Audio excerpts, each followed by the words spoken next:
Hello everyone, welcome to yet another video, and in this one we'll be talking about adding memory to our large language models. So we have discussed a lot about large language models and AI engineering. We have discussed this in multiple episodes of our current AI engineering 101 playlist, right? So we have discussed about parallel execution, we have discussed about building an referral outreach agent, and in the last video we also discussed about tool calling. And in this one we will be discussing about how you can add memory to your large language models or agentic workflows. So providing large language models with the capability of memorizing of the previous chat history or the context can be helpful for the model to come up with the accurate response. So by this I mean that a lot of time you chat one-on-one with a lot of chat models, for example GPT, and they have this capability of retaining the context. So if I am chatting, they'll understand or they'll retain what I have communicated with them previously, right? So suppose if I tell them about a person or a story and I continue chatting about it, then they will remember the context. That is all about memorization. And in your agentic workflows you can do the same. You can provide this capability of memorizing, so that when you are chatting one-on-one with your agentic workflow, they'll remember that what you have or what they have talked with you in the past. And this is the whole agenda of this video. We'll probably split this video into two parts, or basically we'll split the memorization providing capability into two parts. In the first one we'll discuss how you can provide the chat history as a context, and in this way you can provide them a memory of what has happened, or like what you have chatted with them for so long. Second is, it's a more complex, a better solution, that is providing a summarized chat history. So instead of providing the entire chat history to them, we'll provide a summary of the chat history, of the past chat history, so that they have a gist at what have been communicated with them for so far. Okay, so now we have talked about the agenda, or basically what we'll be discussing in this video. We'll cover the agenda again moving forward, but before, let's at a high level understand what is the performance enhancement, or what does it means providing a memory to your model. So this is the first section where I have added a chart showing what happens if your model does not have an memory, or if your model is not equipped with a memory. So here in this scenario, a user is asking the model about what is John's profession. So what has happened here is that in the past the user has chatted with the model, and in the chat they have discussed about John. John might be their colleague or their friend. They have talked about John with the model, and they have talked about their profession as well. And now, as a part of the chat which has happened before, they are asking the model that, hey, can you tell me what is the John's profession? And now, since suppose you have designed a workflow which does not hold to the memory, or which does not hold to the chat context or previous chat context, in that cases the model will respond with something that I don't have a context on this, or like currently I don't have a context, and if you want me to tell about who John is, something like that. So this is one of the example where the model does not have a context about previous chat, and hence it is not able to respond accurately to the user's question. That is the first case. Now what will happen if a model is equipped with the memory? So this is one of the case where the model is actually equipped with the memory. You can see that in the context of the previous chats, it is mentioned that Jane or John is user's colleague and a software engineer. So let me correct this, it should be John. So yeah, so here it is, context of the previous chat, it mentions that John is user's colleague and a software engineer. That is the context which large language model has already. It is here because the user has chatted about John with the model in the past, and that is why this context is there present in the memory of the model. And we have designed the workflow in a way that the model retains the previous context, and that is why it is here. So now when user asks that what is John's profession, the model responds with John is a software engineer, and that is actually correct. And since they have chatted about John in the past, the model is able to answer because the model is actually holding on to the memory, or basically the model is equipped with the capability of memorization, and hence it is able to memorize whatever chat that has happened between the user and the model in the past, and hence it is able to answer this accurately. So these are the two cases. We'll probably focus on how you can actually build an agentic workflow uh, targeting upon this case, where you will also provide them with the memory. Will like if I quickly move down to the agenda, the first thing is adding memory to the large language models, which we have already discussed in brief. With versus without the equipped memory, we discussed this above, that what will happen if a user is not, or sorry, if the model does not have an equipped memory, and what can happen if the model already has an equipped memory. We'll in the future, going ahead, we'll discuss about two cases. The first one is a naive one, where we will give the chat history as a context to the model, and the second one is we give a summarized chat history to the model. In both the cases, the model will be able to retain the memory and will be able to answer the user query correctly. We'll understand both the cases, and then after that we'll jump to the conclusion that what we have discussed so far, and what performance optimization or what accuracy we can achieve with this workflow. So we have talked about the agenda of the video. We'll probably go to the first case, that is providing the chat history as a context to the model so that our workflow can respond accurately. So this is a high level design of what we are going to build. This is actually providing chat history as a context. What the thing is happening here is the user is sending a question to the model saying, can you explain dynamic programming under 50 words?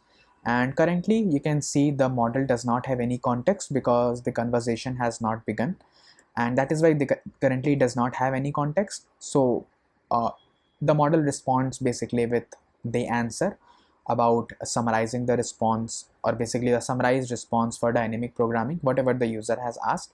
Now as time proceeds, the user again asks for another question saying, what did I ask you earlier? Now here the user is trying to get through the chat history, or trying to interrogate the model on what has happened in the past, and the model can only respond correctly if they are preserving the context of the communication. So here we are preserving the context, or preserving the chat history. So the context, the model already has the context here of the chat which has happened earlier. Here the human is asking, can you explain DP under 50 words, and the AI has responded with the summary. So the model knows about it because we are preserving it in the memory of the model, and hence since this is being preserved, or this is being passed as a chat history to the model understands that what the user asked earlier, and the model responded that you asked me about DP, and that is actually correct. So this is one way you can implement memory into your agentic workflows, or provide memorization capability to your large language models. Now it's time for a code walkthrough, where we'll discuss the thing which we have shown in the design via code. So let's do that quickly. We have already discussed about the concept at a high level by showing the high level design of what we are doing, or how we want to add memorization capability to the large language model. Now this is the case one, where we are passing our chat history as a context so that the model remembers that what we have chatted with them. So as a part of the code walkthrough, let's quickly import all the libraries which we need to. I'll also load my environment variables, and after that I can start asking or start querying the model. So this is the first code snippet. Here I am defining my model. The model which I am using for this walkthrough is, or the demo is, GPT-4o mini, and I'm also declaring a prompt here. The prompt is very basic. It says that you are a helpful assistant, answer all questions to the best of your ability. Now by defining this, I am defining this prompt, and I'm also defining a chain which mentions that everything which I am querying, it can go through the prompt and then it can go to the model. So it's a chain that starts from the prompt and to the model. I'm doing this because this is a common prompt which I want to be used every time when I'm querying to the model. So every time I query to the model, I always want the model to remember that they are a helpful assistant and they have to answer the question with the best of their ability. And that's why I'm already defining a chain which will allow our query to pass through the prompt and then to the model, and the model will be aware of this prompt. So let me define this quickly. Now I have defined the model and the prompt, and then I can go ahead and instead of invoking the model, which we used to do it earlier, I can directly invoke the chain, and the chain will have both the prompt and the model. So I'll invoke the chain with the question saying, can you explain dynamic programming under the 50 words? So this is the same question which we showcased in the design earlier. So let me quickly run this, and the model will respond with the AI message, and I'm gonna print the content of the message. So here is the response. Dynamic programming is a method for solving complex problems by breaking them down into simpler subproblems and solving each subproblem just once, storing their solutions. It is particularly useful for optimization problems where overlapping subproblems and optimal substructures are present. This is good. This is a good answer. Now what I can do ahead is that I'll add that into the chat history. So I'm building my chat history here where I'm adding the human message, the question we asked to the model, and the AI message, the answer which we received from the model. So here I have built my chat history. You can see that the chat history is an array having the interchange of the messages, that is the human message and the AI messages. Now what I can do is that I'll call this method interrogate model. What it does is that it takes the current message, and along with that it also takes the chat history. So the chat history is the one which we implemented earlier. So the chat history is nothing, it holds all the messages which we had or all the communication which we had with the model earlier. So now we can use it, and there is a flag which is called preserve chat history. You can turn it on and off. This is a boolean flag. If I will turn it on, it means that I want to preserve the chat history, and what I'll do is that in the message I'll preserve the chat history along with the current message. So what I'll do is that while interrogating the model, I'll send them the chat history along with the current message. If the preserve chat history flag is turned off, then I'll not send them the chat history, I'll only send the current message. And in this way you can tune the behavior, you can have a control over the behavior whether you want to preserve the chat history or not. Now after that I'll send this chat messages to the chain which we defined earlier, and we get the response. So I can quickly define this, and now there is two ways I can call it, by preserving the chat history or by not preserving the chat history. Now let me quickly show you what will happen if I don't preserve the chat history. And the question I'm asking to the model is that what did I ask you earlier? So if the model does not have any chat history or does not have any memory of their own, then if I'll run this, the model will respond with something, but it will not be that accurate, because they'll tell you, I'm sorry, but I don't have the ability to recall past interactions or message. Each conversation is treated independently and I don't retain any previous exchanges. How can I assist you today? Now this is okay, and this is expected because we are not passing the chat history to the model. Now I expect that when I change this to true, or basically when I switch the flag to true, the chat history will be passed and the model will remember that what communication has happened earlier, and the model will able to answer me with something. So let me run that again quickly. Now this time I have turned the flag. Okay, and now you can see that the model has responded with an answer. You asked me to explain dynamic programming under 50 words. And this is what we expect the model to respond, because now it is equipped with the memory and it is able to recall what communication or what chat we had with them earlier. Now I'll quickly move on to the second case where we will discuss how you can pass the chat history as a summary. So what can you do is that instead of passing the entire chat history, you can summarize them. And this is helpful because the large language model has a context window and that is limited. So you cannot pass a lot of things in at once to the context window. And in the cases where you have a long chat or long communication history, it always makes sense to summarize them into a smaller summarized chat history instead of sending the entire exchange to the model, because the context of the model is limited, and that's why it is considered a better approach, and we can understand how you can implement this in your workflows. So the first thing what is happening here in the design is a user is asking a question, can you explain dynamic programming under 50 words? Now currently the communication has not started. It is the first message which the user is sending to the model, and hence there is no context yet. The model is simply responding with the answer. So the model is summarizing the DP concept in under 50 words and is returning the response. Now, as the time moves forward, or with time, the user is again asking another question: can you explain graph data structures? Now you can see that the model is equipped with some context of the previous chat, and now this is a summarized context. So in the summary, it is mentioned that user asked to explain DP and the model responded with something, right? So I can just remove this. Yep, the user asked to explain DP and the model responded with something, and this is the context. But here you can see that the question which user has asked does not require the model to go through the context, because there is nothing in it related to this question, or that there is nothing in the context that can help the model answer this. So it's a straightforward question: can you explain graph data structures? The model goes ahead and answer the graph data answer or summarizes the graph data structure concept to the user. Now as we move forward in time, the user again asks another question, the third one, where the user asks, what did I ask earlier? Now here this goes interesting, because here the model will need to go through the context in order to answer this, and we have already equipped the model with the summary of the chat.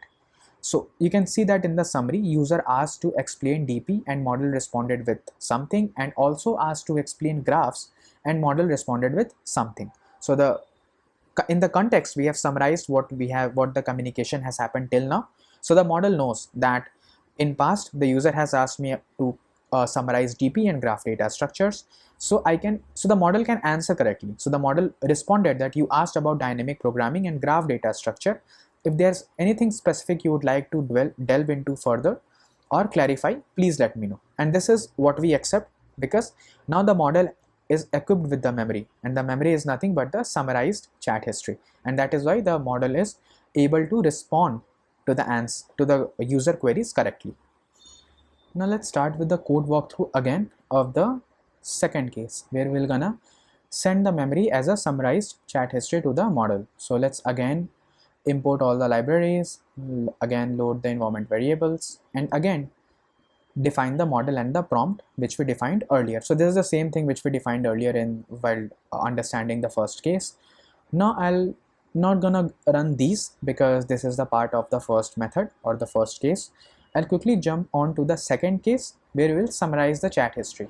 So this is the first method which summarizes the chat history if the length of the chat history is greater than 4. So what we are concluding, or what we are proposing here, is if the length of the chat history is greater than 4, meaning that if the forth and back is more than 4 times, so basically me sending the message to the model is 1, I getting the response from the model is 2, and if this happens more than 4 times, then my chat history has grown a lot and I want to club it off, or I basically want to summarize it, or I basically want to shorten it, right? So if the chat history is greater than 4, I'll gonna summarize it, and this is the way I'll summarize.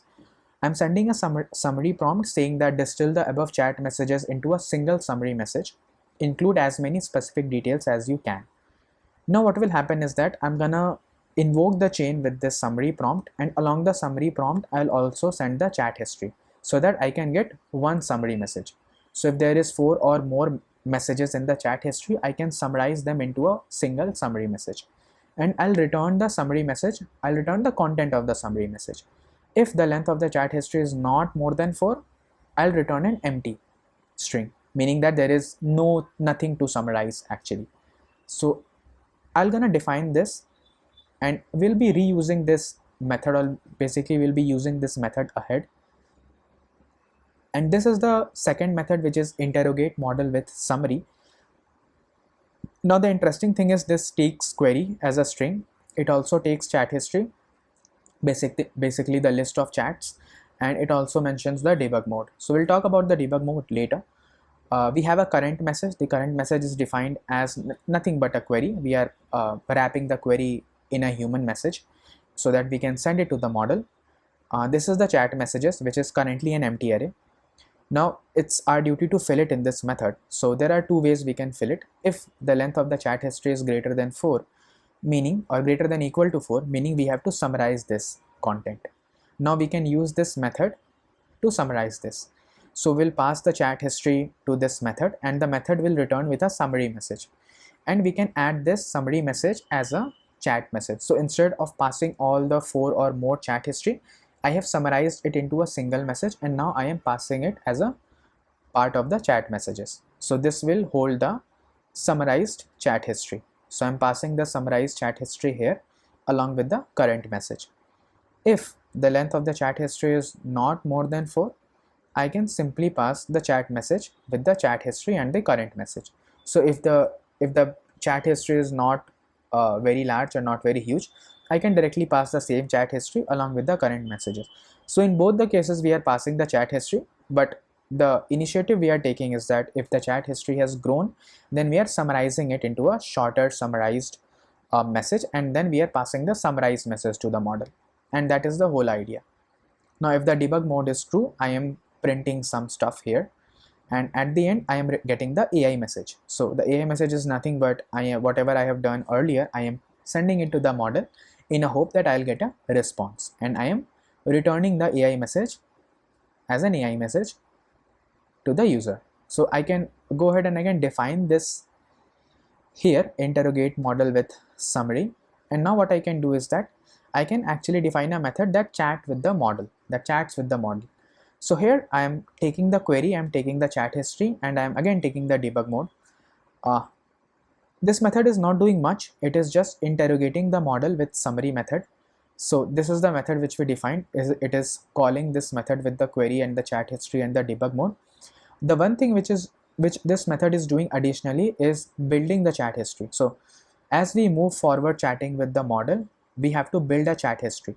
So initially the chat history is empty, but as we talk to the model, we append our query and the response we got from the model in the chat history, so that when it's time when we have to summarize the chat history, we have enough of it to summarize. And every time the chat happens, we store the messages in the chat history, so that every time we are querying the model is equipped with the chat history, right? The model has the memorization capability, and that is why we are adding the current query and the response in the chat history. And the interesting thing is, when I'm chatting with the model, when I'm querying or when I'm triggering this method, I'm getting the query response, but along with that I'm also getting the chat history.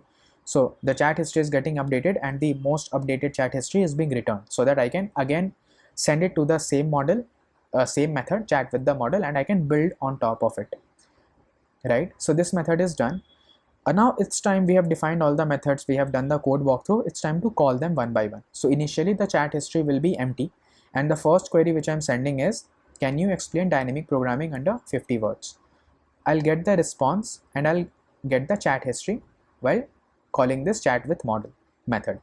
So I'm passing the query, I'm initially passing the empty chat history, and I have switched the debug mode to true so that I can understand what is happening in the method. Now I can simply run this, and I can print what the content is being returned, or basically what model is responding. So the message is sent to the model. The current message sent to the model is only one, that is, can you explain dynamic programming under 50 words? And the response is nothing but a summarized dynamic programming concept, which is returned by the model. Now this is okay, this is the first piece. Now again I can query the same thing, and we'll build upon the chat history. Now the second time I query, can you explain graph data structure under 50 words? And I'll do the same thing. And now you can see that my chat history is getting built. Now what has happened is that a human message, can you explain dynamic programming? AI message, the response from the agent, and again another human message, can you explain graph data structure under 50 words?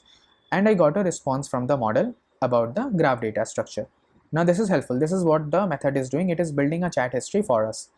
Now I can go ahead and I can execute the third query to the model, and here it is saying, can you tell me what did I ask till now? Now here it wants the model to go through the chat history and answer me accordingly. Now the thing is, if the model does not have the memory, they'll not able to answer it. But since we are equipping the model with the summarized chat history, the model should be able to answer it correctly. So now you can see what has happened here. I have asked, can you tell me what did I ask till now? So I am interrogating the model about what the communication has happened till now, and the model needs to respond with the correct answer. So here you can see that this log is mentioning summarizing your content. Now this is because we are exceeding the number of 4 messages here. So you can see if the length of the chat history is greater than 4, my message will get summarized. So that's why this is getting printed and my message is getting summarized. So here what is happening is that the agent is summarizing the message for me. So instead of passing all these messages, my message will get summarized and it will pass a summarized chunk of the message, and this is the message which is sent to the model. So here you can see clearly that this is the message which is sent to the model, and this is the actual message which is being printed, which is sent to the model after the summarization. So this is the content of the AI message. This is nothing but what we have summarized so far. So in this chat, you requested explanation of two concepts, dynamic programming and graph data structure. For dynamic programming, I answered with this. For graph data structure, I answered with that. Right? And after that, you can see what the AI has responded. You asked me to explain two concepts, dynamic programming and graph data structure, and you also requested a summary of our conversation. Additionally, you inquired if I could tell what you have asked so far. So this is what the model has returned as a response, and this is correct because I have asked about dynamic programming and graph data structures to the model, and the model has responded because we have equipped the model with some memory, and that is why it is able to respond with this. Otherwise, like if we do not have equipped them with the memory, they'll not be able to respond with this. Like they will not have the entire chat history in mind. So now we discussed about all the two cases. The first one is sending the chat history directly to the model, and the second one is sending the chat history as a summarization. So when our chat history grows to a particular extent, instead of passing the entire chat history, we summarized our chat history, and that what we send to the model, so that the model has an understanding of what communication has happened till now. We went through the code walkthrough, and I hope this was clear. Moving forward, I want to point out one thing, that all the code walkthroughs which we are doing as a part of this playlist is present in my GitHub repo. This is the repo AI Engineering 101. I'll attach the link to the repo in the description of the video. You can find this in the description, all the episodes we have gone through. I have not added the current episode because I'm currently recording it. So once this video is out on the memorization part for the large language model, I'll add that as a description on the repo, and you can directly go through the repo and you can directly access the code bases. So the last video we gone through is tool calling, right? So I can just click on this view source code and I can see what code walkthrough we did in the video, how the code looked like. I can go through this, I can fork this, I can run on my system, and I can understand better. So this is what I wanted to point out. Feel free to go through this repo and feel free to use this code for your reference.